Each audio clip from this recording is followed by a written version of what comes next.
Open Class Doodle episode 13. We are running through time. We're running and stacking up episodes. It's getting crazier and more beautiful with each episode. Welcome, creative community, to the COACHMC studio. This is the place where we help you guys, actors, performers, entertainers, to really step up your game, to flesh out remarkable entertainment, great performances, and compelling emotional transmission, right? And at the same time, we give you all the tools, all the insights, all the strategies necessary to really stand out in the audition room, to make a living as a performer, as a creator, as an actor, and cultivate your beautiful temperament, your sensorial array, and your instruments, and getting better and better in the process. This is ultimately the mission of the COACHMC studio. So welcome everybody to the Open Class Doodle, tactical doodles for success, fun doodles for success, with another epic episode. I'm really pumped about this. Let me welcome everybody on Facebook and on Instagram as well, the community joining us here today. It's really an incredible endeavor, and therefore today, it's also a special endeavor because it's the number 13. And the number 13 always is a tricky one. Number 13 is about luck, is about misfortune, is about many things, occultism, superstition. There's a lot of incredible stuff, cultural and creative and esoteric and society-wise stuff associated with this number 13. So Open Class Doodle number 13 is, of course, also a bit crazy and a bit irrational, and about some fundamentally interesting stuff in order to really kind of step up our game, whether we are creators, whether we're performers, whether we're entertainers, whether we're actors, to understand more thoroughly and more deeply what our craft can do and what we're actually capable of, because this is what we all, should strive for, like really explore our boundaries and what we're capable of. So without any further ado, let's jump in today's episode. I'm really excited about this. Smash the like button today for this value proposition, and let's jump in Open Class Doodle number 13, all about the visual statement. And let's see what's cooking.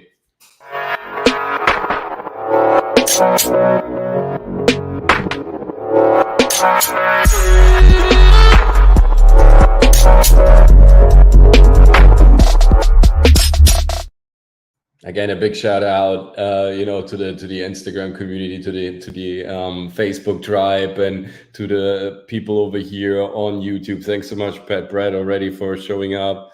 What's up, my man? I hope everything is good. I hope everything is fine. Thank you so much for jumping in today's stream. I'm really excited about today's episode. I'm always excited about the episodes. It's just a beautiful way to kind of, give people, different type of content, different type of connection, and also insight. And there is also this live thing that I like about interacting with you guys, that just goes beyond recording a video. And first of all, before we start with today's episode, I just want to say, we're just of course always in an ever-changing phase, and we just moved to this place, and we're starting a complete newly fabricated endeavor. And so therefore, just give us a couple of weeks and months and hang in there with us, guys, because we want to produce more content for sure. We want to produce more videos, but we need an editing process that makes that makes this endeavor worthy, that makes sense also to us, because we have a very special way of kind of tackling the day, because we want to record videos. We have clients, of course. We're sometimes just also outside of our studio to kind of shoot new content, meet new people, go to networking events. So definitely, if you seem to be an editing hack and your business, and you definitely think, hey, there is an opportunity here, and there is this new growing company that has also a beautiful YouTube outlet, I want to help these guys, kind of to leverage their power and what they're capable of, and I will jump into the editing team. So make yourself heard, contact us over here, just put a link into the description, or just comment, or just follow us on Instagram and DM us there privately. You can find also my link tree on Instagram and all the social media handles that are necessary to kind of survive nowadays. Let me know how your social media handles kind of work, how many you got. It's very interesting to see how everybody kind of operates on different fields and what you use. Yo, what's up? Lorhila, buonasera, come stai? sto benissimo, grazie mille, buonasera. We got the Gooch on the show, Diabolical Souls.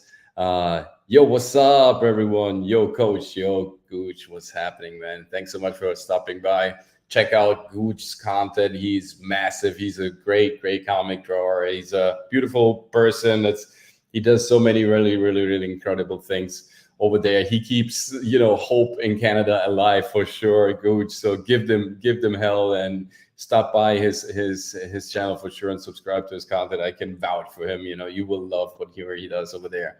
And we got also a beautiful episode that we recorded on our channel and on his channel as well. So nice interview. So you might check as well out what we just talked about there, because it's always about improving. And like I said, today is a sort of a special video because we're going to talk about something that is not necessarily like an active tool, I would say, whether you're an actor or you create a performer, whatever you want to lay out as a blueprint, as a strategy, whenever you want to tackle like a monologue or a creative endeavor, or you're thinking about like, hey, how should the plan for this year look roughly? Or I have this project over here, like, okay, I got technical stuff covered, but what kind of input do I want to give, right? Like, what's my signature here? So for all these endeavors that I just talked about, this episode is your episode, because today we're going to talk about visual statements. And visual statements are happening on so many active and, sub-active, I would say subliminal level. It's incredible. They're happening in advertisement, right? You see them every day. You see them on posters as well. The way posters sometimes are, no, you deserve that, Gooch, for sure. It's an amazing honor. Look at art that is being portrayed by industrial media, but of course also look at the beautiful art that has been created at the Renaissance epoch, or look at some other sculptural works. You can find visual statements everywhere. Why? Because they talk to our limbic system. They talk to our limbic brains. They talk to our reptilian center. And our reptilian center is pretty much the center of attention also of today's episode. What is the reptilian center? It is the core of operations, if you want to call it. So it's like the bouncer in front of a very prestigious club with a lot of VIP seats and a lot of rock stars stopping by with a lot of champagne popping and a lot of money sliding throughout the night, right? You imagine the bouncers to that type of establishment. This is your reptilian center, and we all have it. We have 3 developments inside of our brain, like 3 major developments and 3 different layers. They are differently also aged, and the reptilian center is basically the initial layer. You can call him the alpha zone layer, right? And it's a true, like, he plays a very important role in how we decipher information. Not to make this too complicated, he pretty much understands who can go into the club. And when I mean who can enter the club, that means what type of information passes by the reptilian center and gets sent up into the VIP seats of your brain. And once it's up there in your brain, then it gets processed fully. So the reptilian center pretty much is responsible for what type of information and how that information gets passed on to your neural cortex, to the last layer, to the 3rd layer, to the newest edition of your Apple brain, right? Of your neural network. So when you know that, then you understand that visual statements work on different layers and on different kind of impulses, right? In comic art, we have that as well. We have that, like I said, in sculpture, in the way we see paintings, advertising, but of course also how movies, sometimes are set up. And today we're going to talk about a series of beautiful movies and incredible directors and visual statements that are very profound and strong, and that can help us also to understand how we can use those visual statements for our endeavors, and how we can kind of, integrate them into our thinking, into our strategically, like laying down is like, okay, how interesting should this endeavor, become? How interesting should my art be? How great is my performance you're gonna be tonight? What is it that I want to insert? And this is the stuff that makes your performance richer, that makes your, that teaches and that informs your limbic brain about how much you care about this stuff, how important this creation, how important this acting is, this art is, this this informing yourself and your physicality, what type of imaginary life you want to live, right? This is always an impression. It's always impersonating. And even if we're drawing something, we're impersonating, that statement, because we know the audience wants to see something. We have a client that pays a commission, and in his commission as an artwork, or we do something for an exhibition for a certain city. So we know exactly what or we have an idea of what the audience likes to see. And so it's also an impersonation. So this works on multiple levels. I'm bellissimo, utilissimo canale YouTube, says Laura Hills. Sei un bravo coach. Grazie mille. She says that we have a beautiful and very useful also YouTube channel, and therefore we are really happy, because if we can, be of use for anyone, then we are of use for everyone, and that's great. Sei un bravo coach, and we're a good coach over here. Thank you. We try to do our best. Thank you so much. And we have 7 people at least online here, and just 1 like. So, you could smash the like button just for the value proposition of being around, answering your questions, of getting in touch with you and producing this type of, content for you guys. Because, every time we jump into a session, sometimes it's something put together rather quickly because there is an impulse, there's an idea. Sometimes it's stuff that is more research, but it's always work, right? It's always somehow thinking about how we can be useful for you guys. And you should do the same. Again, what is the perspective when you're working on a design, when you're working on a fashion garment? Of course, you want to express your style. You have a signature, but that stuff should be worn by somebody, right? I mean, that is your intention. You want to make money with your fashion. You want to dress up people. Literally, this is what you want to do. Sorry for that. And so therefore, you have an audience. What does your audience look like? How old is your audience? What is like the usual interest of that audience? You can think about many things, right? At a certain point, you should also stop. But you should get like a good knowledge of what your audience likes to see, what your audience likes to eat or to dress up like. And so therefore, it's an impersonification. It's an impression of a design element, right? Made for that audience. Of course, it has your signature. It's your talent, your energy driving it. But it's not necessarily something that you would do on your own all the time, right? It's something that maybe you deviate a little bit from your script, from your talent script, in order to kind of satisfy a special niche, or like a certain range of potential customers. Even if that sounds bad, right? Oh, potential customers. But hey, that's what it is. Sometimes we should look at our art also a bit more professionally, in terms of, now, maybe you could say, well, does, professionally, and you can let me know also in the comments, if you think that if you look at your art professionally or commercially, that it kind of, loses its spirit or loses its soul. That might well be somehow, some way, in the end, right? If you really, really drain everything out of your art. But I think this also happened to Picasso. I believe this happened to really, really great artists as well, right? They kind of, sometimes they just, do something for, commission work, or, work that they don't necessarily truly believe in, and they don't have the energy actually, but they do it, right? So of course it's the money coming in, and that's okay. Artists need to sacrifice a lot, and I need to invest also not. And also they need to say no to a lot of things, what, other people might embrace. That's why this creative community over here is so special, because everybody that comes over to the COACHMC studio is also somebody, that somehow likes to get new information into a system, and new ways of doing like creative things, and therefore being inspired afterwards, or being informed, or being educated on something, or being entertained maybe on a certain concept, and just giving people like many operational tools, and therefore more options on how to tackle a creative problem, right? Because this is what we're here for. And the better we can solve creative problems, the higher our creative value will rise. I can guarantee you that. And these people, these incredible, iconic directors, and all these artists we're going to talk about tonight, with their visual statements and what they meant, and we can explore that together, they changed their industry a little bit.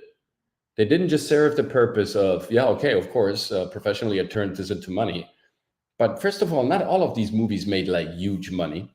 not all of these directors were incredibly rich by the end of their career, but they lived with and through their art. They had thrived with their creations. They were represented, many, festivals and featured all over the globe. Of course, we're talking about, very famous people, but in the end, they created their fame with those visual statements, with believing in the product, with having faith in their message, and knowing exactly that the audience likes to see or likes to be at least surprised, or this type of material, because this is exactly what that time was telling them to do. Because in the end, directors, actors, performers, artists, 3D illustrators, we're just, we're children of our times, right? We're serving with our tools whatever time is requesting from us. Some of us, might go into the digital, NFT type of creation thing, and can inform AI what they like to see, and kind of transfer. And that is an art in itself.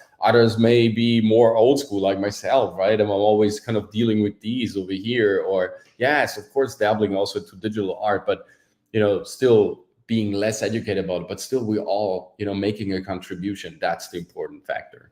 And therefore, the art thrives, the community grows, and we get more and more attention. And that's great, because through that, we attract more opportunities for the single creators, for the individual artists. Make sense? Makes sense. So also to the Facebook people and the Instagram people, you can join us over here on YouTube as well, guys, and smash the like button, right? Because it's just a great way also to inform the dear YouTube algorithm what you cherish and what you value the most, right? And therefore, this is also the content that you guys gonna get recommended from. So therefore, your playlist will also reflect your taste better if you now smash the like button. Yes. Okay. Now let's jump into the nitty gritty, because I think that's like a very, very interesting thing. But before we do that, let's explore something. This is by Rudyard Kipling, right? One of the great poets of the United States. And I don't know if you can see this, guys. Let me know if this is like clearly visible to you. Try to. Oh yes, yeah, Lisa Buchholz. Gooch, yeah, he's a great coach actually. Yeah, he is. Gooch is amazing. He's also amazing on Saturday Night Hypnosis. I love when I kind of.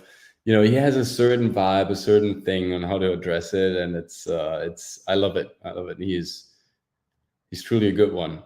So, like you guys know, before I jump into the technical aspects of the video, what I like to do always first is to address a bit more metaphorically what I'm about to talk, about. And this intro right here, that was just like a level, also get, of course, to kind of salute the creative community. But really, like, I always kind of like to give you like sort of like a trajectory, a polaris, like a North Star, a color that kind of helps you to understand why we're doing this class today, right? Why are we talking about visual statements? And yes, of course, I mean, I could just say, hey, directors that became super famous use visual statements, and so therefore you should use them too. That makes sense already, fair enough.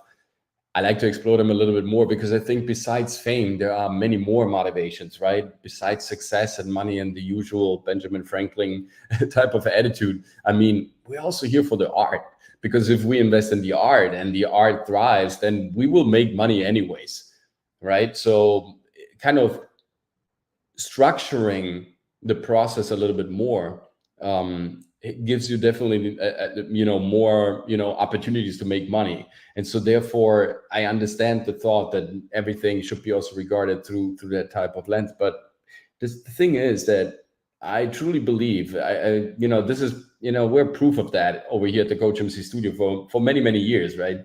Is if you really invest in your art, this is where everything will come from. The structure around it can be modified. You don't know what a trend is going to be in a couple of months. Maybe there's going to be a complete new trend coming up. There's a new movie, new liquidity, new fluctuation, new studio. There's always, there are so many variables that are kind of, like meteoroids, right? Kind of, and you're on the starship that you're trying to navigate, through this meteoroid like girdle. And and sometimes the stuff that you deem is super important, looking, back to, also the career that so far brought me to this place, is like, yes, but yeah, sure, the pictures, the networking events and all that, but in the end is what is most important is that your art thrives, that it continues to thrive. Your fame will always have oscillations, your income will always have oscillations, your private lives, there's going to be ups and lows. Of course, I wish you all just to have the very best of times out there, right? But let's be realistic, because I'm a coach, right? I want to get you from A to Z, right? In the best way. But the best way doesn't mean that, I want to avoid you to make experiences that sometimes, yes, are hurtful or sometimes painful, but they are part definitely of the process of instructing you in order to get better, stronger, and also more effective, more clear about where you want to go and why you want to do it. And this is why we do these classes over here as well, because I call them open class doodles for a reason, guys. I wanna, I wanna let you kind of be part of something. That's why, and being open, that means being creative. And a class is what it is, but we can see it as a circular event. Nobody kind of, tells us how we wanna, arrange the seating position in the class. So this is a circle. It's a circle of trust. It's a circle of communication. You see the C down there and the MC. This is the COACHMC. This is the master of communication. Not because I'm a master, maybe I am, but it's about that we are master and apprentice at the same time. There will always be fluctuation. There will always be a brighter period, a lighter period, and a darker period. It's part of the game. So what we do with these visual statements today is really to understand that it's our message that needs to come through. And our message sometimes gets understood, sometimes more, sometimes less. Also, depending on how we promote it, we frame it, what the overall wrapping consists of, and all that. That's for sure also very important. I'm not saying that the context is, of course, context is the kingdom, but hey, today it's all about the content. It's all about the inner truth. So let's dive into this beautiful poem.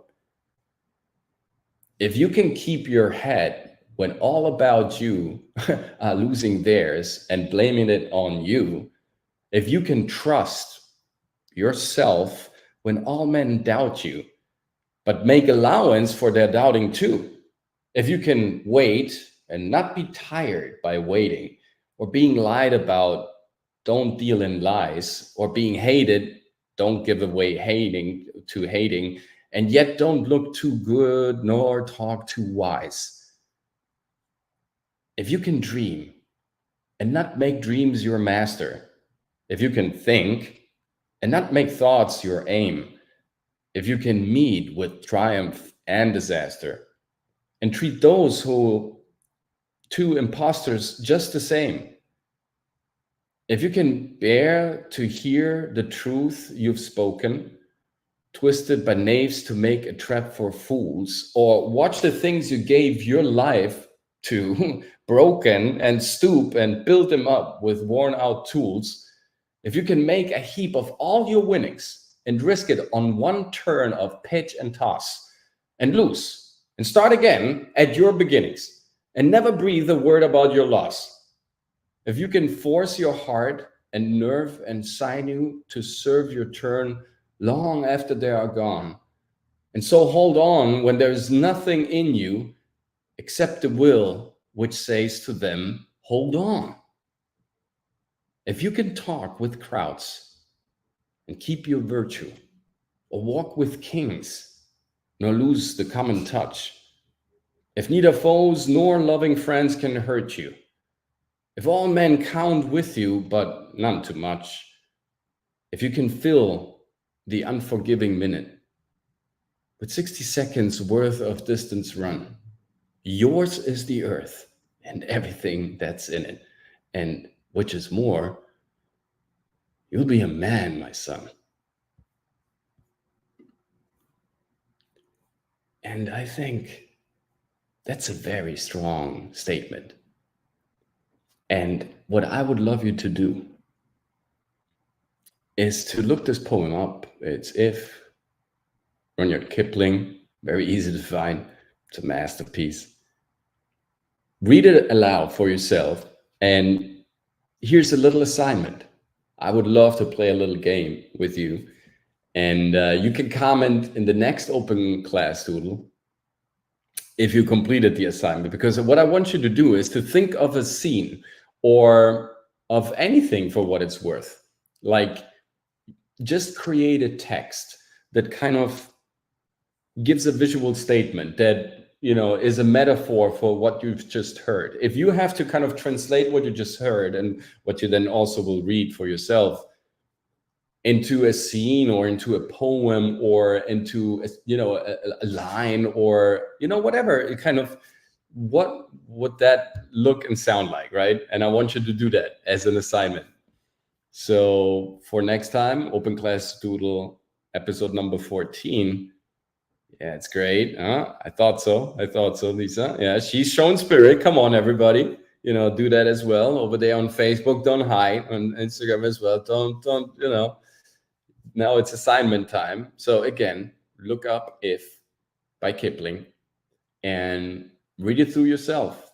And then kind of try to find your correspondence in it, right? With it. Like, try to formulate a poem, a line, a scene that kind of, you know, stands for, metaphorically, for what you just heard. Because in the end, it's all about trying everything, losing everything, and just restarting everything the next second without ever looking back. It has something mythological in it. And this is why I chose this poem before we actually go to the visual statements. Now, here is the next visual statement.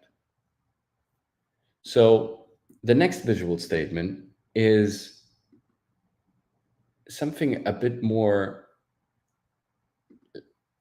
let's say, visceral, because it's even stranger to kind of see it. So let's explore. So we have a monolith in a desert. And what we see here is some apes around it are kind of, you know, taking a look at this thing. And this is, of course, from Stanley Kubrick's 2001 Odyssey in Space. And it's a very, very famous scene. And why is it so famous? Because you can see that there is a strong visual statement in the beginning, right? Kubrick being a master of the subliminal language. I highly, you know, if you don't, you know, watch all of, you know, Stanley Kubrick's films, because it's just, it should be part of your reservoir, of your cultural reservoir, of your subliminal library, in a way. I don't know how to formulate it, but just, it's just, those movies, they should be, you know, seen, because they have so much power. They have so much understanding of cinematography, of storytelling, of visual storytelling, of those visual statements. They stand for so much more than just entertainment. And pretty much in every movie, Stanley Kubrick kind of, you know, he's just a master, right? And therefore, when you watch masters doing their work, it's amazing, because you can reconstruct so much and you get inspired at the same time. So you can be the kid that enjoys, and at the same time you can be also the adult that takes notes, right? It's like, okay, I will copy that, I will copy that, I will steal that, I will steal that. And this is what masters also invite us to do. We should steal from them, period. Steal from the masters. Look at this thing. What does a picture like that do with you? Right? You just look at this monolith. What the hell is this? There is this black, perfect, you know, monolith. And it just stands there in the desert, in the middle of nowhere. And there are, of course, apes around it. You know. So there is something behind this thing, this monolith, that these apes want to find out. And therefore you see this polished, also almost futuristic looking sculpture. And you see these primordial beings, these super curious beings that In a way, both are the antagonists of evolution. The monolith seems to, come from a place where everything is defined and perfect, in a far away galaxy somewhere in a far distant future. And the apes, they're coming from, they're just like recently popped up on the scene, right? So they're brand new to this world, to this universe, and all of a sudden we have those two really like tremendously dramatically antagonistic forces coming together in one scene without even saying anything. There is already a clash, there's already a conflict, there's already contrast. And yes, in the scene, what will further go on, the monkeys will actually, they will fight against, they will attack this monolith, right? And if we explore the idea of the monolith a little bit, so we have an article from patch.com over here.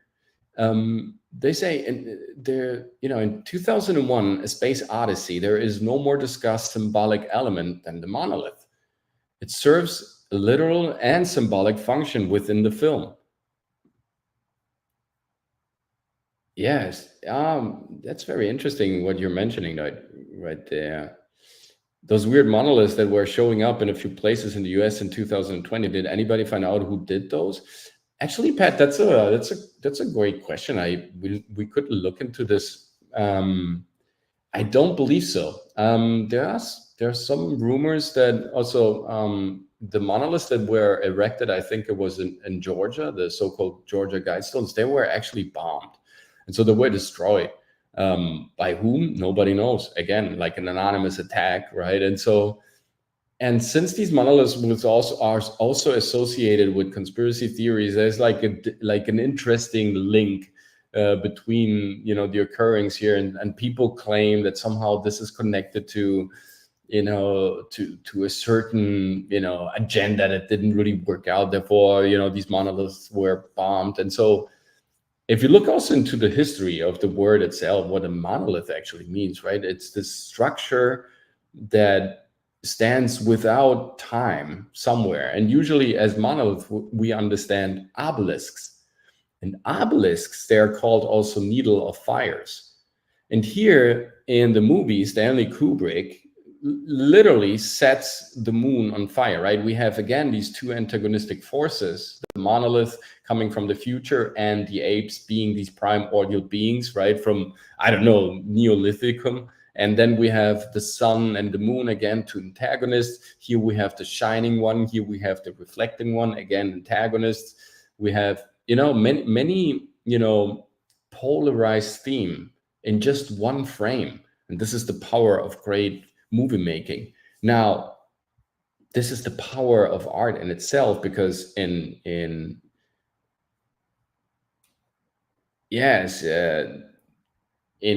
movie making, like in art in general, if you can work with those polarized systems, if you are able to capture things like that are, now this is very evident in a way, of course. It's just the whole combination of having this reoccurring theme. First, we had the monoliths with the monkey, with the apes, they're attacking it, nothing would happen. Then we had the sun, that was actually the scene before, with the moon, that contrast, right? So it's a continuous chain of manufacturing contrasts over contrasts over contrasts, right? It's a line of assembly that never stops and never finishes throughout a Kubrick movie. Now, can you apply this to your art as well? Can I kind of include like a polarizing thought, something that, sparked controversy, something that creates like, whatever that kind of creates? Because usually we start asking questions when we see scenes like that, right? As an audience, when I see like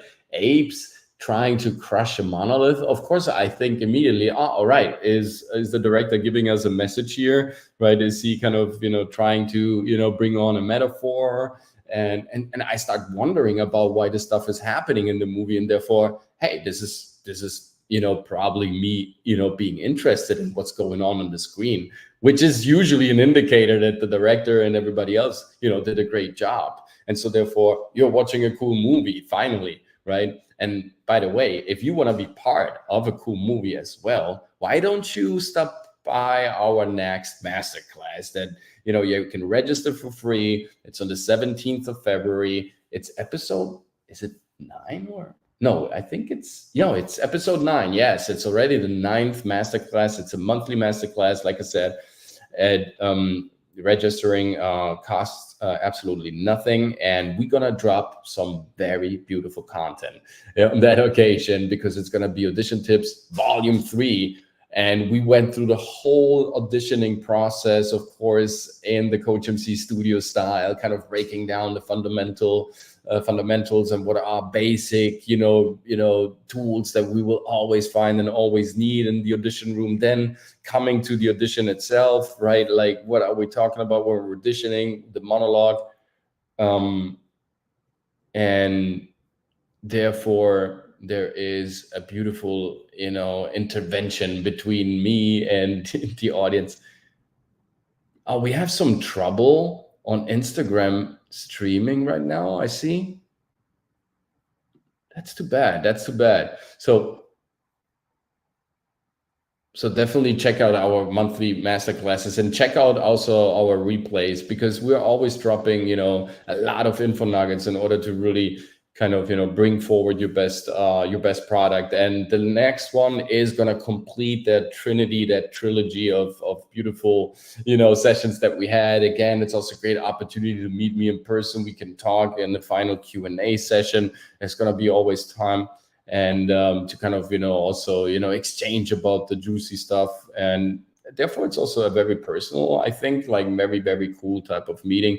So I want you to be on board. The last one was a blast. We're gonna upload very soon the episode on our YouTube channel, the COACHMC Studio. You're more than welcome also to stop by there, and of course give us a follow, whether or not you guys can hang in there. Come on, let's give it up to the Instagram people. Survive there, even if the, you know, connection today maybe is a bit slow.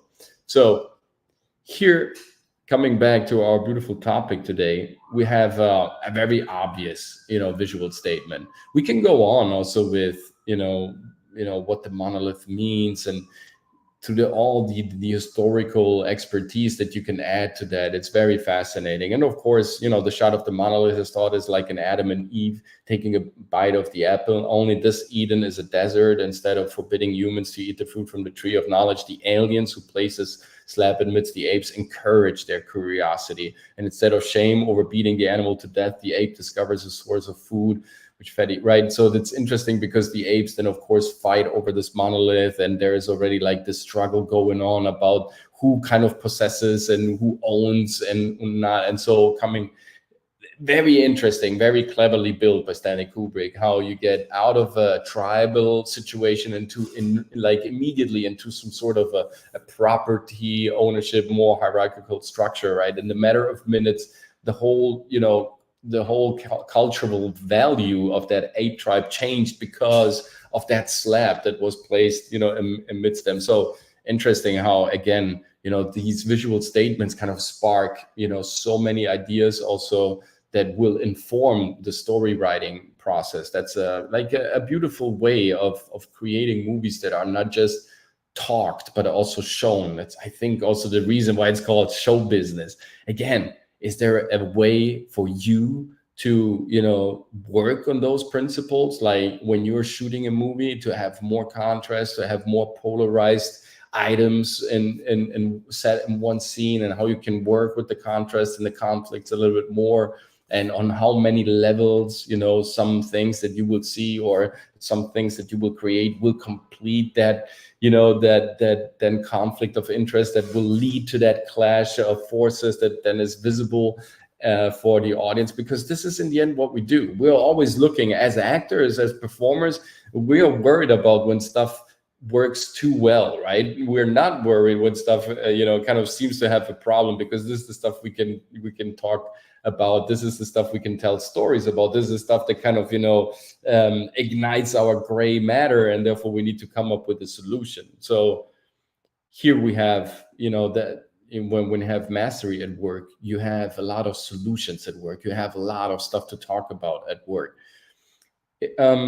Stanley Kubrick is one of a kind, for sure. There were many other beautiful, incredible directors, right, that made a name for themselves by creating those also visual, very appealing, pictures and images that we're speaking also on a subliminal level to the audience and the spectator. Of course, when we jump into Italy, we have the incredible Federico Fellini and his groundbreaking movie 8½, but many other of his movies feature these visual statements as well. What I found super fascinating about this one is that I want to show you this a bit more granularly. So if we would take, father and son out, this is just, an ensemble of clowns, walking down, maybe we see an arena here. Maybe this is the circus arena, right? This could be like a light outshore. So maybe they're rehearsing. So this could be just a rehearsal for the night, right? For their show, or, for their local circus. It's like, seems to be, some sort of, low key type of traveling circus type of establishment. But then if you add father and son to the picture, I'm trying to kind of smoothly add the two fellas here. Now, all of a sudden, this image becomes surreal, right? So first you have something appearing funny, but not completely out of, the context, right? Could be still like just a regular rehearsing scenes with, professional entertainers. And all of a sudden, just by adding father and son, you have a very strange picture in a way. Let me know what you think about it, right? But this is somehow, again, now we have contrast. Now things are colliding. Now this is a very strong visual statement, right?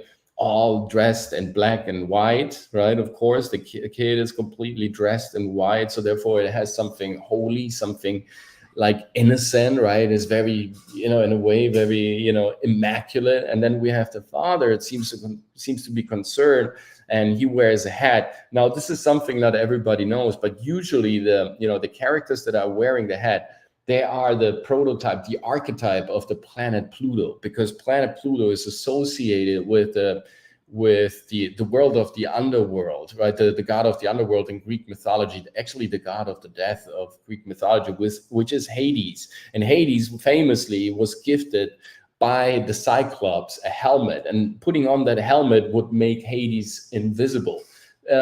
Like a very similar theme we have in Harry Potter when he puts on his cloak of an invisibility. That's one of the gifts of death, I believe, right? In the last books, we get like we have that great revelation that is actually a super, super powerful cloak, right? Like an ancient artifact, almost impossible to spot. So therefore, it's like a master garment. And so we have that idea that when characters disappear in movies, we have the same thing with Michael J. Fox in Back to the Future, when he puts on his hat, right? His 50s hat and a 50 shades, somehow people don't perceive him, right? He's not physically kind of invisible, but it's somehow in the movie, it shows that he kind of sneaks in a way that he's invisible as soon as he puts his hat on. So that in itself is a subliminal sign in movie making, that now you're Hades, now you're invisible. So very interesting what happens, of course, when you put the hat off, then you are visible, right? So he's very concerned, but they don't notice him,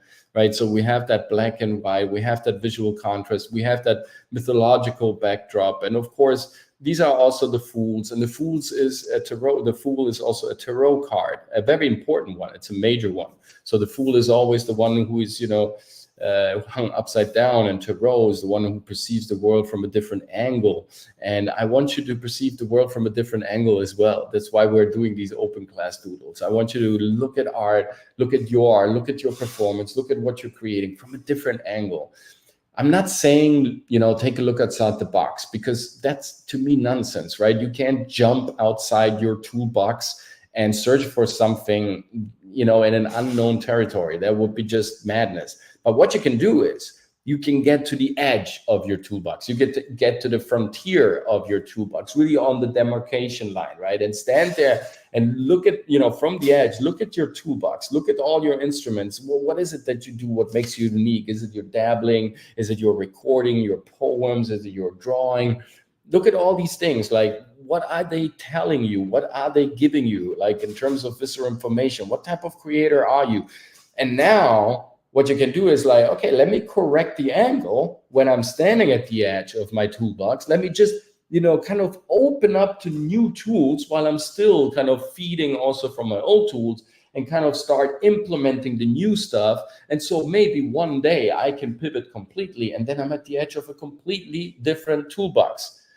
You see, that makes sense, but you are not jumping from visible into invisible and pretend you get all the answers. No, you transition there gradually by, of course, step by step, increasingly also intensifying your endeavors. Because here's the thing, guys, whatever it is that you want to find as a style method, right, that speaks for you, a visual statement on how you kind of, give people an idea of what the movie's going to be about or what you're trying to tell. Here's another, I think, a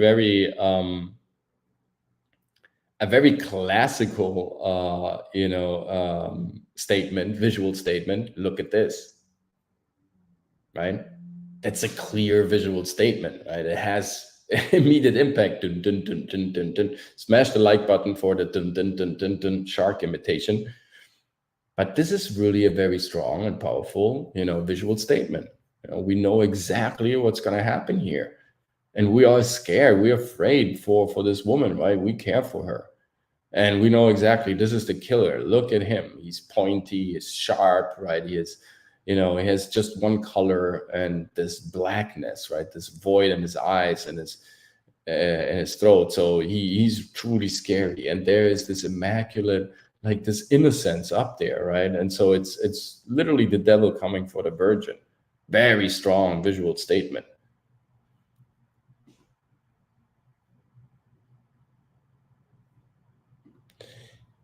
The fools are also wearing hats in mockery, Pepperette. Yeah, that's interesting, right? So actually, you are onto something there. So in the first pictures that we get from the fool, the first drawings of the so-called fool were found, and they are dated to the 12th century, right? So there's always this thing about, the dating process, but more or less, this is the dating that we have. And so the earliest depictions of a fool that we have as pictures, like where they're really mentioned, where there was in Germany, and it was part of a Bible compendium to explain certain passages in the Bible. So we find the fool being depicted with a tonsure. That is a typical hairstyle of the German monks, but not only German monks, but there is a certain monk. I'm not sure if these are the Benedictines. I'm not sure which one it is, but they have, like, several of them have this hairstyle where everything else is shaved away on top of the head as a symbol for receiving the grace of God, and only the lateral hair growth is being left over. And so therefore they had this circular, almost donut shape type of haircut on top of the head, which is a tonsure. And so the fool was wearing the same hairstyle because he was making, he was making a fool out of the church. He was blaming the church, and he was narrating strange things about that was the bowl haircut. Yeah, the bowl haircut. Yeah, that makes sense. And it's very interesting that this full element of blaming the church and of saying the truth out loud. Also, you see that as a narrative. The court jester, the fool at court that was allowed to say the truth towards the king. Also, there you have this strong visual statement. Everybody needed to lie. Everybody needed to be quiet about, the court's affairs and the problems of the state and the crisis on the border. But the fool was actually allowed to do so. And so he also was depicted very often with a mirror, right? So Till Eulenspiegel, famous also German, kind of court jester as well, that was also mentioned in literature. So therefore, it seems like he was a historical figure.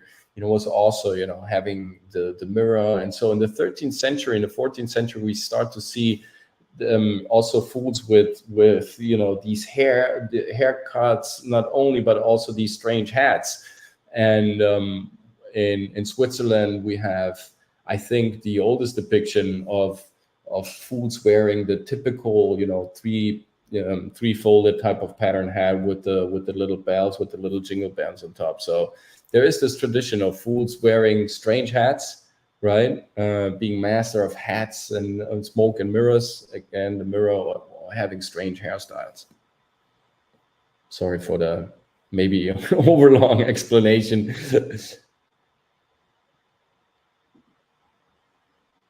Dorhilla, quali sono I limiti più frequenti negli attori? Dizione, linguaggio del corpo, eccetera. So she asked, what are the limits, I limiti più frequenti? So what are the, the usual problems, with actors when they need to act, I think?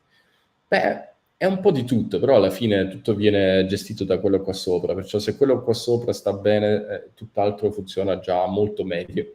I said everything is important, but if your brain really functions right and you're focused, you can, this is what everything controls. So if that works, everything else starts working well as well. Now, of course, if you put in more work and you exercise and your physique is brilliant and impeccable, there are higher chances for you to perform better. But that is not necessarily like the guarantee for it, because if you get too much stage fright, or you just lose your focus on a certain night because you're confused because of other exterior factors, then you can deliver, even then you can deliver bad performances. So always being focused helps. Sempre essere focalizzata è la cosa più importante.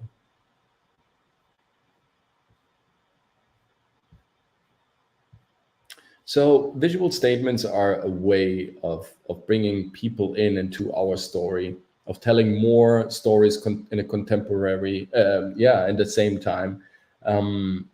If you think of Stanley Kubrick and the movie The Shining, there are so many subliminal messages on so many levels. Like, he likes to tell that he has that passion, not just, he was so gifted, Stanley Kubrick, and such a great writer as well. He was annoyed just kind of shooting a movie, right? He would, insert all sorts of stuff, which, people claim got him also into, lots of trouble.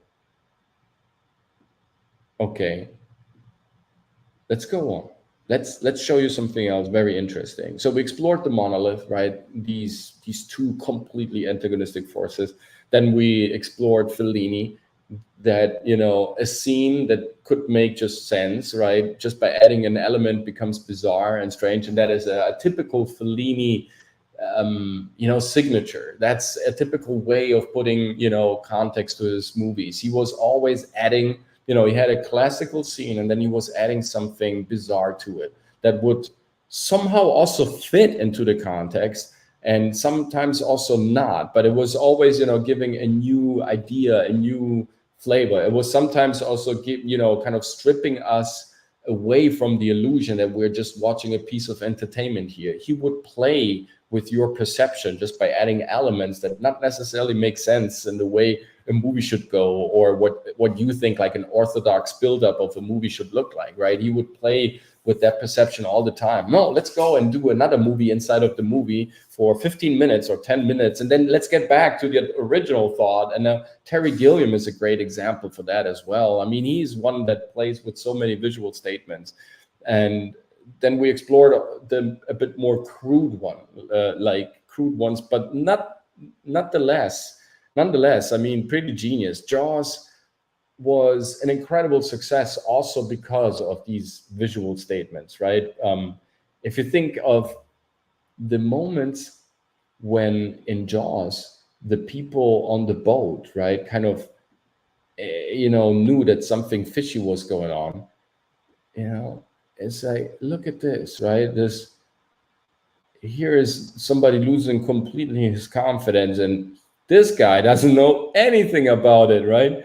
In a couple of seconds, he will be very surprised, and we fear because of what he saw, and we're also a bit concerned about this guy, and we know exactly how he will react, or we don't actually. We wonder how will he react, and that makes the scene super interesting. Again, look at these antagonistic forces. He's turned away from you. He's a bit further away. He's like hunched over. He's completely in his work. He's super isolated, right? I don't think that's a coincidence. I think that, Steven Spielberg wanted him to be there in this way so he can open up completely. And then, the more he would need to open up, the more the intensity would rise for the audience, because they knew already what he doesn't. And that's a very, very strong thing.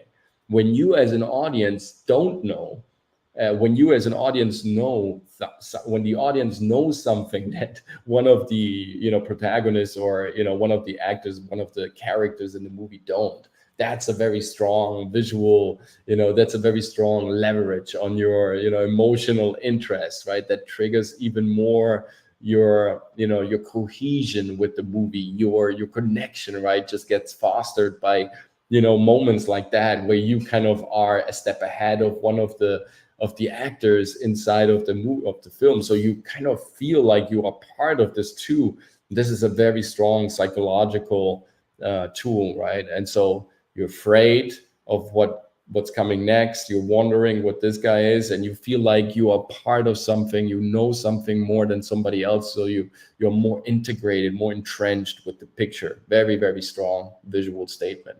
It's a great example as well. Like, there are many movies in the 80s also where we have that visual statement. If you think of Blade Runner, for example, but many others also in the Terminator, very strong visual statements about the future and the complexity of the relationship between robots and the humankind. And now look at this, and look what we have today. And also, the monolith, like Pat was mentioning over here, those weird monoliths that were showing up in a few places in the US in 2020. Did anybody find out about? Like, there was something about Kubrick also seeing something magical and out of space, seeing that, something that was somehow also uncomfortable. There's something about these monoliths also popping up in the 2020s that was also uncomfortable watching in the movie of Kubrick. So maybe he was predicting something. And again, also, we have many movies in the 80s that predicted a lot of stuff of how the future would look like. Especially like when you watch Back to the Future, for example, there are many layers of that movie. I invite you to watch that movie a bit more closely, especially the first one. Focus on that one and just tell me if you don't see that there is a strong visual statement happening throughout the movie subliminally that wants to points you into a certain direction, right? So again, steal from these masters. Here we know stuff that the other actor doesn't know. Here we see already what the future will be like. That's an interesting thing. If you can create that with your art, to be like some sort of a member of the piece without a member of the piece knowing that you are a member, how crazy is that, right? To be part of something so intrinsic and so easy also to kind of produce, right? Because in the end, if we think of Caravaggio, for example, right, you are part of a Caravaggio painting. When you watch it, it's like the shadow, the light, the muscular tissue, everything, how it looks on that picture is so realistic. You feel like you're part of this, right? This is totally normal. It's not some abstract painting. It's so vivid and so alive. It almost, it feels like this is really happening in front of you. And Martin Scorsese famously in the 60s, when all these actually directors from Hollywood, from UCLA, and you have not like California directors, but also New York directors, they were traveling a lot to Europe to get inspiration from Europe because they needed it. Because in the 60s, film business was, we talk about the glorious 60s, but the glorious 60s actually started in the disastrous 50s, right? The 50s in Hollywood were a catastrophe. Most of the studios were bankrupt. Warner Brothers had merely an animation studio left on its lot. Everything was empty. The lots literally were empty by the end of the 50s because the movies were tanking. They were just too, they were not efficient anymore. And in the beginning of the 60s still weren't looking good. And so all these directors, they went over to Europe to get new inspiration.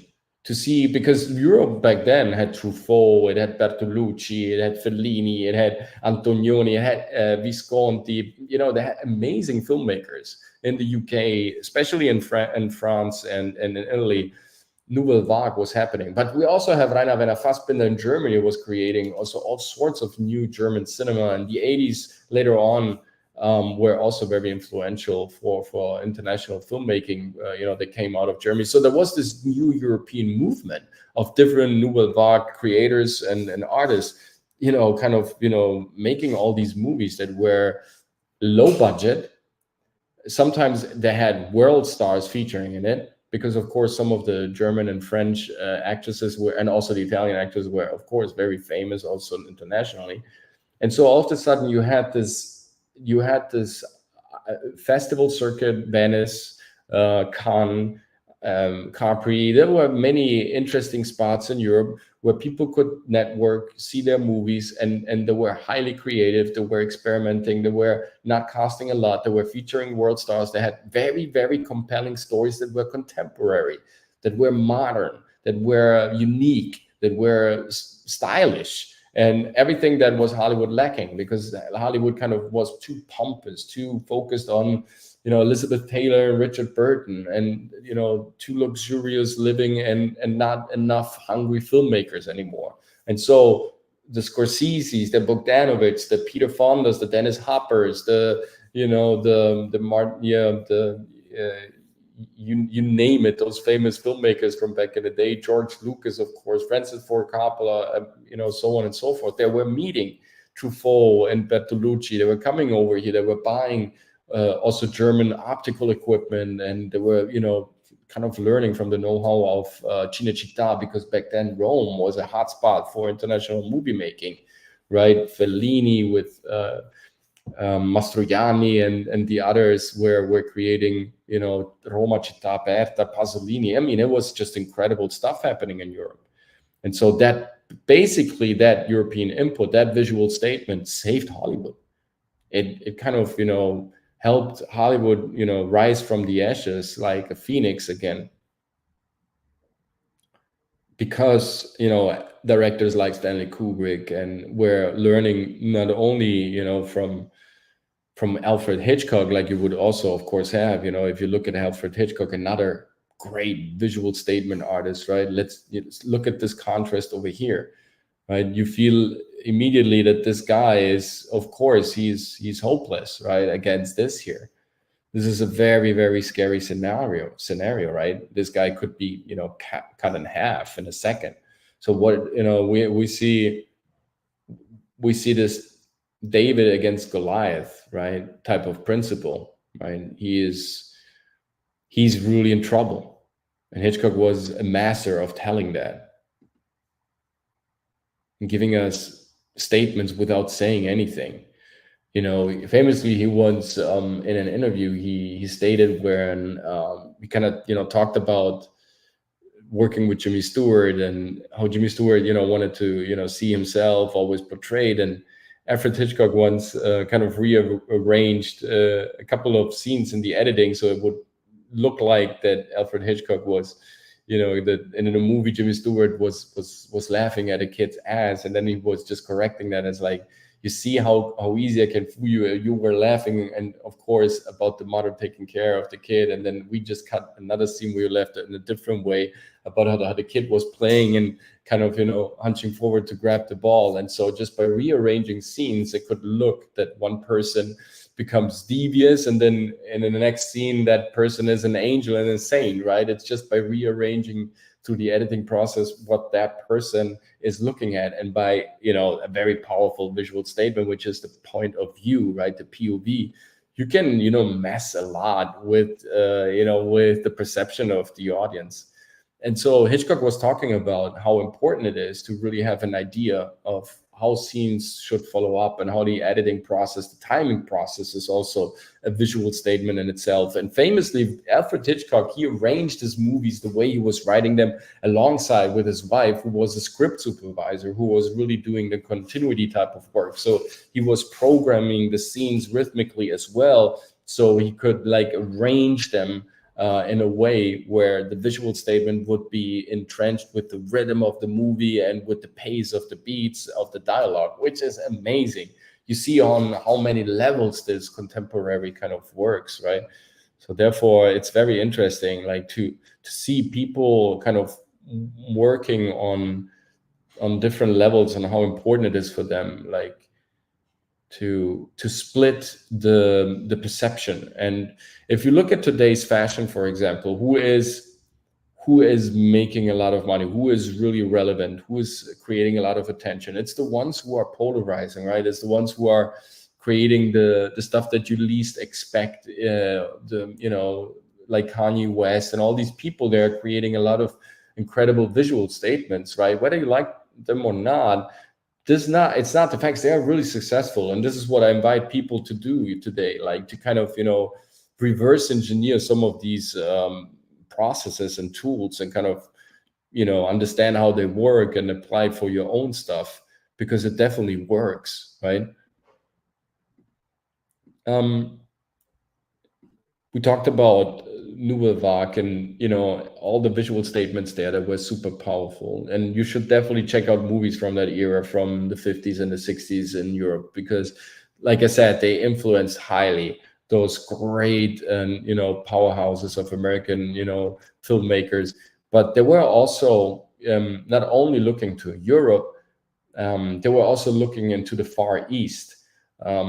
When we talk about Quentin Tarantino, or we talk of Sergio Leone, right, of another famous Italian director, we also talk about Akira Kurosawa, because Akira Kurosawa was the Japanese master of composition that inspired a lot of American directors and European directors as well, like Sergio Leone, like other Western directors, like Clint Eastwood, right? Because Clint Eastwood is a child of Sergio Leone, and Sergio Leone is a child of Akira Kurosawa.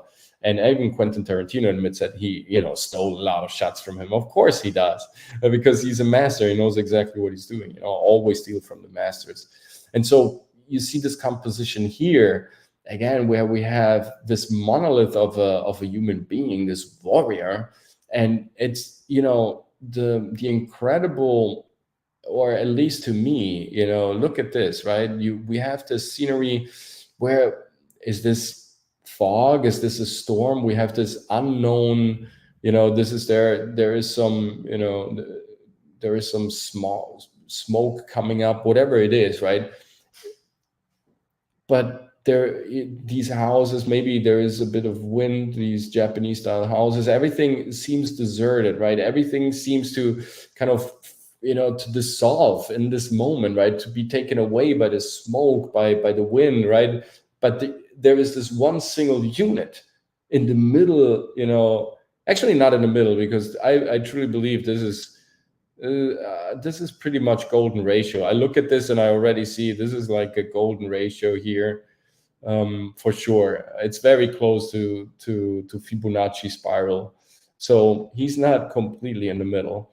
He's a little bit deplaced. So we have maybe a 70-30 ratio or 60-40, let's see. But the way he stands, right, this composition, how everything kind of leads to him, these diagonal shingles, how they're coming down from the, Japanese style rooftops, right? They're all pointing to him. The event horizon, he's above that, and he stands. He seems invincible. He seems from another times. He seems like a mythological being in this shot, right? Everything is falling apart here. You see disaster. The cart is flipped upside down. Maybe here the shingles are broken. So this whole scenery seems like everything is falling apart except him. So there is your stability, right? And this is also the point of focus in the shot. Everything is kind of, pyramidically aligned to that single unit right there, almost in the middle of the picture. Great stuff. This is Akira Kurosawa. Beautiful, handling of the camera, of everything. And this is, again, a very strong visual statement, right?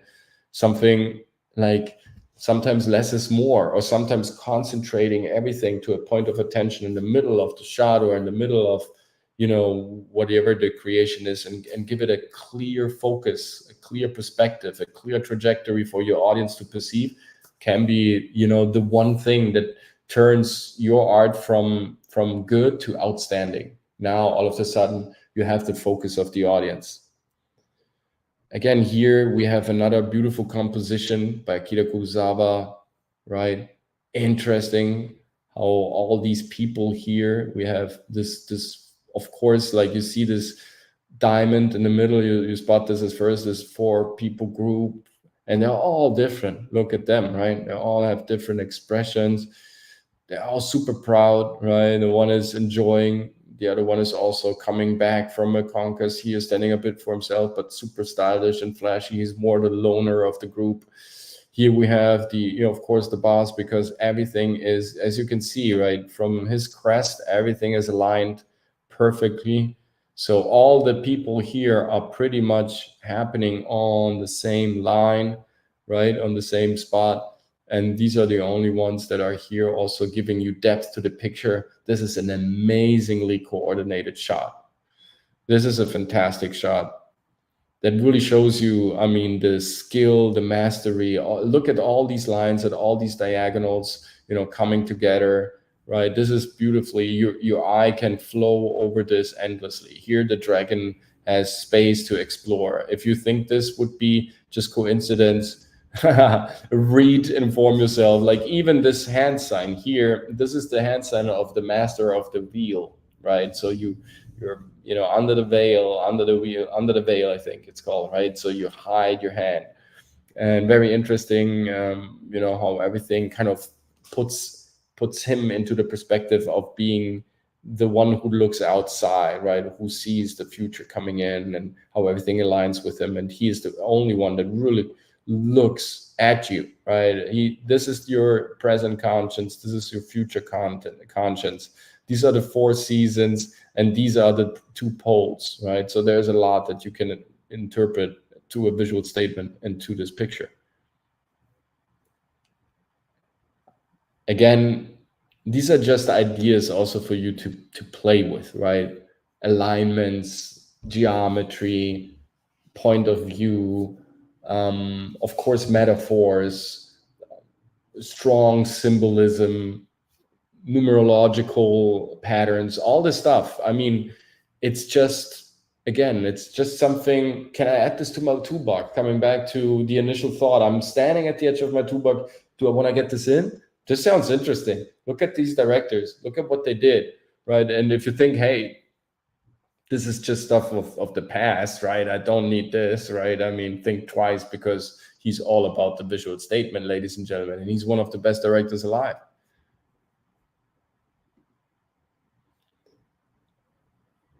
Have you seen Justified? Let me just go back to your first initial statement, Pat. Thank you so much. So the shower curtain scene in Psycho was the first time somebody told me to actually look at it. I was watching. Oh, really interesting. Now, this is really cool. Yeah, because it's a strong visual statement, right? The subconscious fear, and you're in this POV type of, you're about to kind of see what the murder is. So you almost feel like, you should have back conscience seeing this, right? And in Justified, Walter Grogan's character always had his hand line like that. Oh yeah, this Master of the Wheel. Actually, if you can look up a couple of pictures from pretty much all the eras, you will see great emperors, Karl Marx, Newton, Napoleon. They were all doing this, right? It's the Master of the Wheel. It's a secret hand sign also, but it's not that secret. I mean, I know it, so therefore it's being part of a club, I would say, or it's a deeper meaning for sure. But it's definitely one of those hand signs that have like this strong statement. Here, Quentin Tarantino, I just took his poster because he is a metaphor for all the visual statements, and he also admits it in his interviews. He takes a lot of Sergio Leone. He takes a lot of Akira Kurosawa, like I mentioned, like I've shown you guys. He takes a lot of all these, very visual, very artistic, very contextual filmmakers like Kubrick and whatnot, right? People that were putting in more layers of profundity, of meaning, of messages into one picture, and trying to pack it with as much information and crucial stuff that is vital and juicy and interesting as possible, to make the product as vibrant and as powerful as possible, to really kind of, create that traction, because that is super interesting. The way you stand in the room, the way you present something, the way you posture, is that all tells a language, right? That all speaks for itself. It's a way of presenting ourselves. And you know, you should think like, how is my character standing? What am I giving away with my body language? Like, what is the visual statement of me standing here or standing somewhere else? Look at the scene. Look at this picture, for example. This is from The Graduate, and great movie, by the way. I can only recommend you to watch it. And so when you see this, like, what is the visual statement here? Like, what does this picture tell you? If you will find a word that describes this picture, what would that word be? Also on Instagram, also on Facebook, everybody out there. To the Instagram people, I don't know if you're there, guys. I hope you're still hanging in with us, but also the Facebook people, I highly invited to think about it and just post a comment. I will take a look at it later. What is this picture giving you? So to me, I don't know, I would feel inadequate, right? This is inadequacy.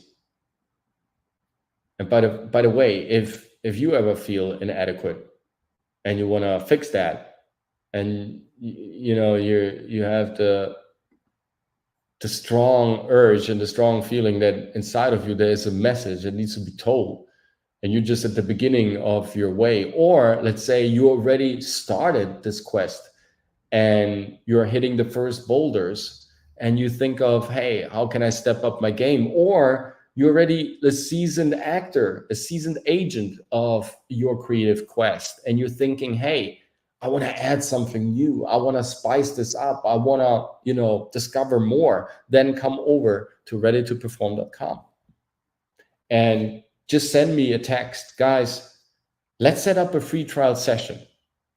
Let's just meet without strings attached, and let's dive into your product. Tell me your story, and let's see if we're not a great match. Because if we are, we definitely could go down a very fruitful, very prolific, very prosperous creative road. I can promise you that. We will work on your skill set, we'll work on your strategy, on your mindset, we'll work on the products itself, and I will, you know, share the most powerful tools that I've collected myself in over 35 years of acting experience, 25 years being in this industry, and over 10 years now being a coach for creators all over the globe. So we believe that we have a pretty unique product over here. And that pretty unique method, that very unique special product definitely can help creators to achieve their wildest performance goals, to really go where you really don't know what's coming next, but you are thrilled and full of confidence that you can tackle it, whatever it is. And therefore, this is where the start, you know, this whole ambition of us, right, of getting recognized, of being acknowledged, of creating something unique. I understand where this comes from, because it is a faculty inside of us that looks for expression, nothing else. A successful person is someone who is able to produce, right, who's able to put that into a context of creating art that gets perceived. And we will give you the tools to do that. And if you're already part of that, we will give you even more tools to kind of spice up your delivery, your art, your show, your performance, because it's always about improvement. So definitely check us out on readytoperform.com, guys. It's just, we believe in talents, and it's an incredible ride every time we jump into a new adventure. And if there's something you want to improve about your performance, or you want to get into the area of performing finally, then, you know, send me a message. Let's set up a free trial class. Let's see for a great match, and then, you know, let's do it. Coming back to us. So what is your word? Did I miss any comments? What is the word that describes this scene? What is the visual statement here? Like, obviously, what I mean, we can ask ourselves, like, is this seems like to be a kitchen, right? This is a fridge. Yeah, this is, of course, like, yeah. This is a dust collector over here, and this is, of course, our stove. So this is a kitchen. So he stands there with full scuba gear in a kitchen. How crazy is that? What does that mean? What is the director giving us here? What is he inviting us to think about?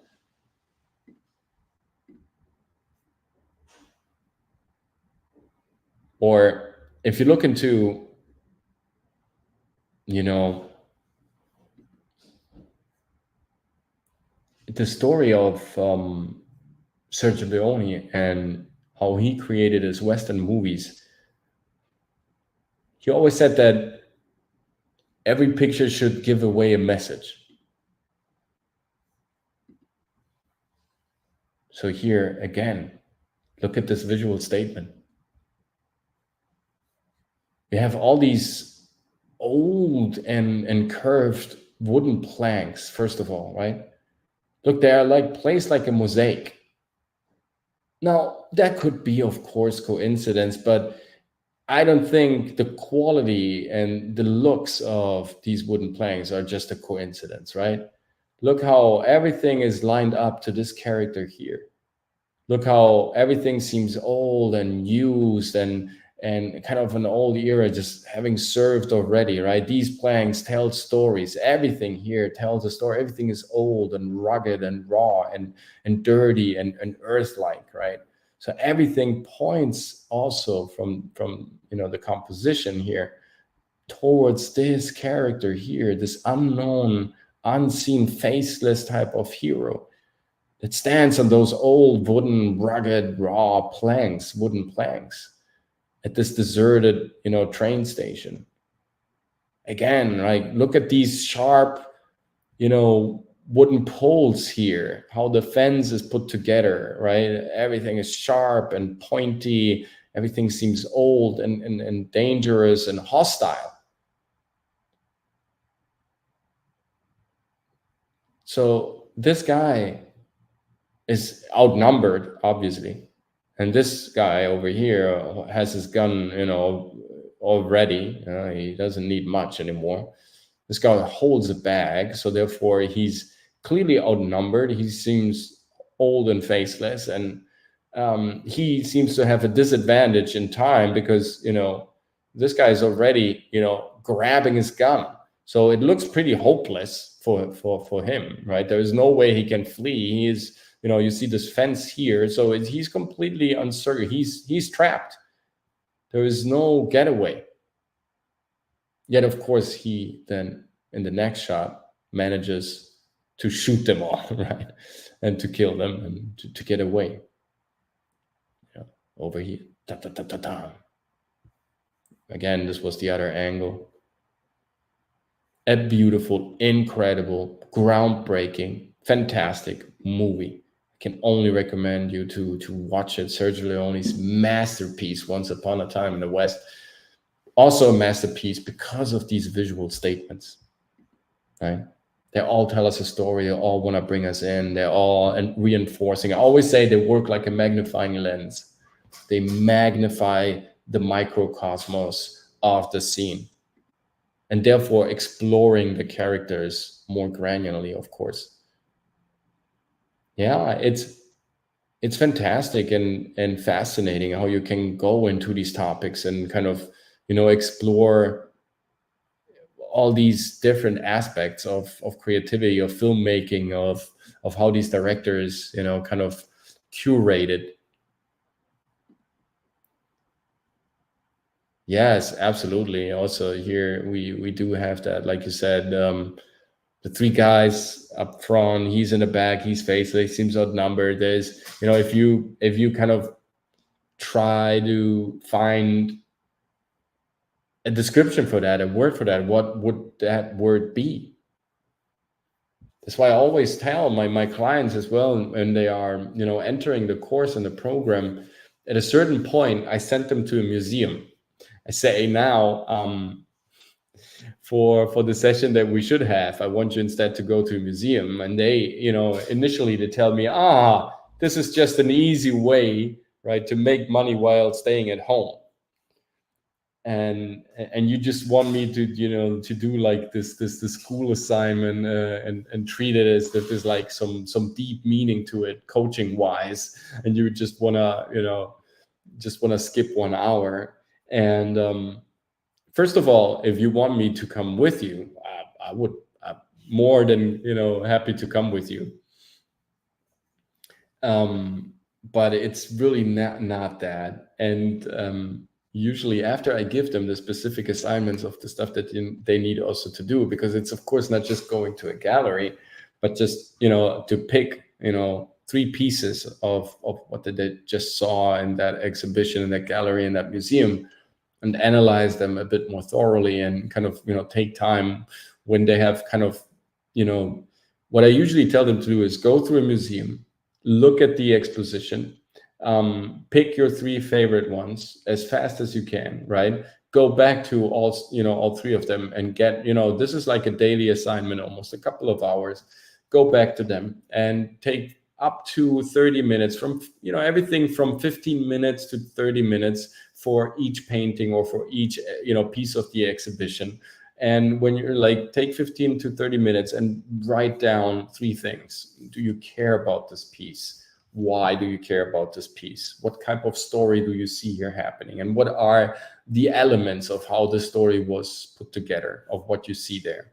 Right. And so by doing that, you break down a painting, you reverse engineer a little bit the thought, you get into the creative mind, into the creative hive mind that is behind and be above, right, every piece of art, and try to kind of, you know, hack the thoughts of the artist and get into his creative process. By doing that, you get an incredible source of inspiration, ideas, and new instruments. And you kind of start understanding how watching other art and, you know, going to museums and all these things, and kind of really reflecting on what you're seeing, what you're perceiving, will help you enormously to flesh out a better product for yourself. Because usually young guns, especially when they're new to the game, right, they want to create their product, their style, and that's beautiful, right? They have their way of, you know, their passion, and it's like, no, I need to show this to the masses, they will love me. And it's like, I believe in that, and that is great. Like, having faith in yourself, all that is super juicy already. I love that attitude. But in order to make what you have a bit more, you know, refined, because the crudeness, yes, is okay, but you need to add style and touch and elegance and like a note of a special treatment to it. And that comes from perceiving other art. You can't create everything just out of yourself, out of the blue. You're not some sort of like inverse black hole that just spits out, you know, images and ideas and creation. I believe a lot of artists are super creative myself. I spend a lot of time in creating all sorts of art during the day and during the week, and or with these videos, right, putting them together and curating all this stuff. Of course, you need a huge creative understanding for all these things. But I believe, like, especially when you watch great art by other great artists, is there is something where you start thinking in a different way, where you put your ego out of the context and you start admitting to yourself, like, what great tools were used, what kind of great depictions you were just seeing, or what type of input, you know, and yes, impact you received from these artists, right? And that is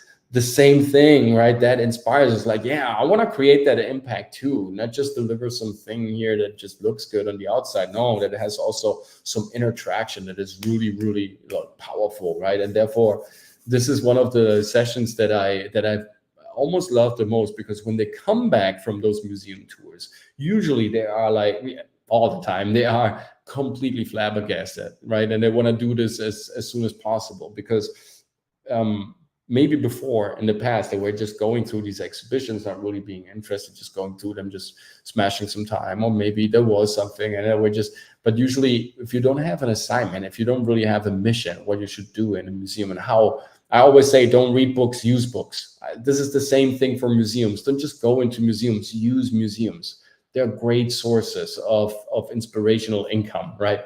If you can really go there with a mission and extract what's useful and what is it that you're looking for, and place that into your workflow, then you just, you know, accomplish 2 things at the same time. That means 3 warriors with 1 strike, right? Yes, and Pat, you're totally right. Triangular, I mean, because humans love basic shapes. Yes, there is something about the word trinity, triangular, trial, tribute, tribal, right? There is something about tree, right? Trigonometry. A Coca-Cola, you know, can is 0.333 milliliters. Pizza boxes are 33 centimeters. Jesus, you know, turned 33. We have 33 vertebrae in our spine. There is something about the number 3, definitely, that goes just, if you see Renaissance paintings, God is always depicted with a triangle, like a triangular shape.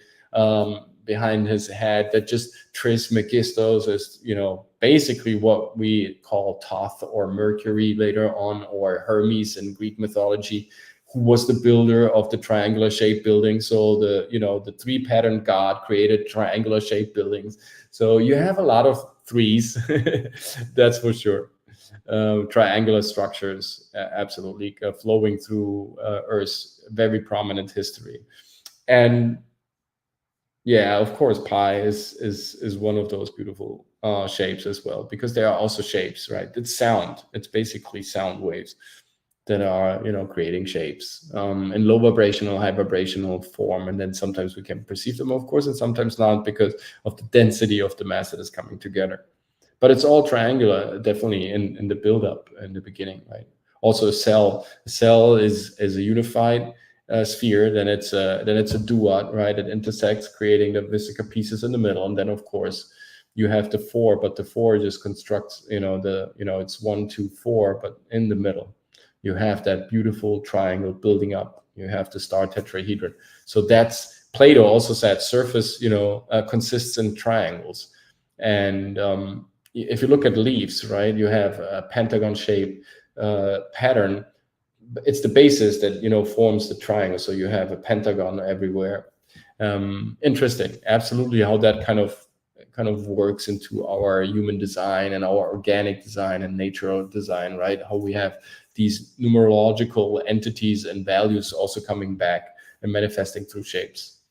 And the same thing is again true, like how we place those, you know, visual statements. This is how they then, of course, you know, trigger different you know, subconscious reactions and ideas. And therefore, with this open class, I want you to kind of, you know, open up to the psychology of a visual statement, of what you can achieve by placing things in a different way, but always looking for a new form of composition, right? Of giving people more than just a picture, but more like a statement, right? It's like really going somewhere that it's not just, if you look at Akira Kurosawa's opening scene here, this, right? So you know exactly he's coming back, right? He's coming back home, and there's a lot of penance going on for sure. You know, he's at the height of the temple, but there is still a road, and it's invisible what's going to happen here. So it's also an unknown quest for him to come back home as a warrior. Incredible stuff, right? So maybe I want to leave you with this picture. Maybe this is a good end also, guys, because I believe pretty much that sums it up, right? There are many ways, like we shown today, and how to include visual statements into the narration of your art, and include the spectator sometimes, or exclude them completely sometimes and let him figure out what's coming next, or just see one part of the picture, or, you know, kind of play with his perception of what's in there and what's not at a certain point, and like see how that of course changes his reaction, how he reacts to your art, you know, with all these different elements of polarizing, of searching for contrast, of putting the colors in opposite forces, natural, you know, opposite forces, technological opposite forces, how that sometimes is an interesting thing, you know, to see things kind of standing in front of each other, David against Goliath, all these principles that will always come back in our narration and our storytelling, because this is the stuff that is timeless, and therefore you can use this from now on forever. It's yours. It's a gift, you know, the timeless gift of visual statements, guys. And I want you to make good use of it, because anything that informs our art, that helps us to improve, that spices up our product, right? That is, you know, the stuff that adds value to our initial value proposition. And therefore people can perceive, our client can perceive, the people in our community can perceive, our tribe, hey, this stuff is growing. This stuff is getting better. This stuff has more significance. This stuff has more importance. Therefore, it has more critical mass. Therefore, I feel more involved also as the audience, right? Because you are generously creating this stuff.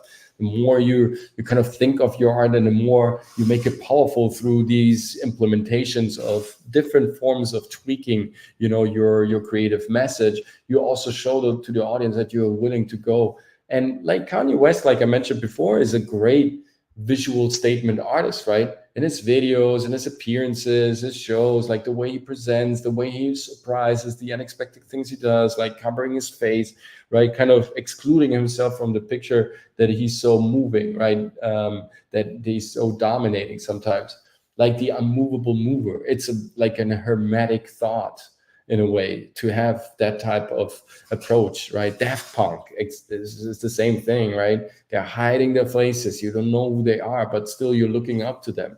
So it's the faceless hero. Interesting how this, kind of plays into creating art and being part of also show business. And this is also creativity. It means exploring and having fun, right? And this is, I feel like sometimes when I look out today, art has become so predictable.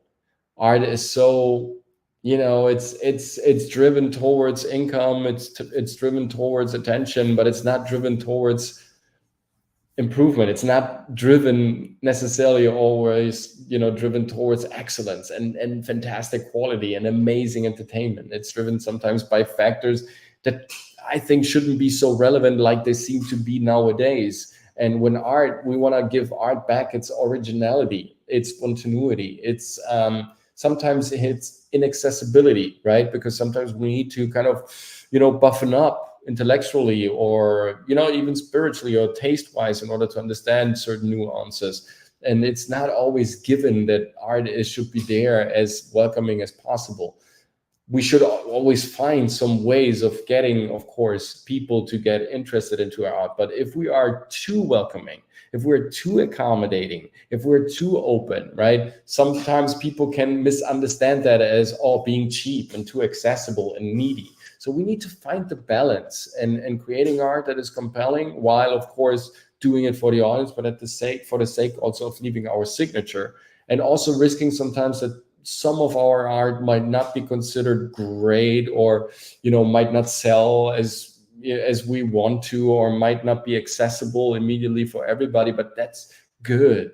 Like, think of the song House of Pain. Back in the days, House of Pain was discovered 2 years after it was published, because for 2 years people were listening to it and they didn't really find it cool. At a certain point, the critical mass was reached. The time had a bit changed. The taste was innovated by new artists, and therefore House of Pain became an acceptable sound, and it became an incredible smash hit all over the globe. All of a sudden, after 2 years of just lingering and waiting to finally get accepted.